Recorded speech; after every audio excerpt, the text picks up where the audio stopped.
Hello everyone, ఇప్పటి వరకు అయితే నేను మీతో 2 రకాల బాదం మిల్క్‌ని అయితే షేర్ చేసుకున్నాను కదా. ఒకటైతే అచ్చంగా బాదం పప్పుతో చేసుకుంటే, ఇంకొకటైతే బయట బండి మీద దొరికే బాదం మిల్క్‌ని అయితే చేశాను.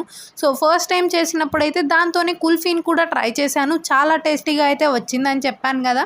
అందుకని ఈసారి అయితే దీంతోటి ఐస్ క్రీమ్‌ని ట్రై చేస్తున్నాను. అదే అంటారు కదా, ఒక్క దెబ్బకే 2 పిట్టలు అని చెప్పి.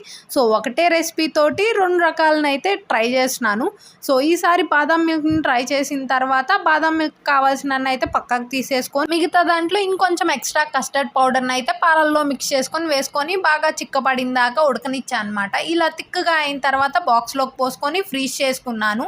అదంతా కూడా బాగా గట్టిపడిన తర్వాత మళ్ళీ దాన్ని మిక్సీ జార్లోకి అయితే యాడ్ చేసుకొని బాగా బ్లెండ్ చేసేసుకున్నా.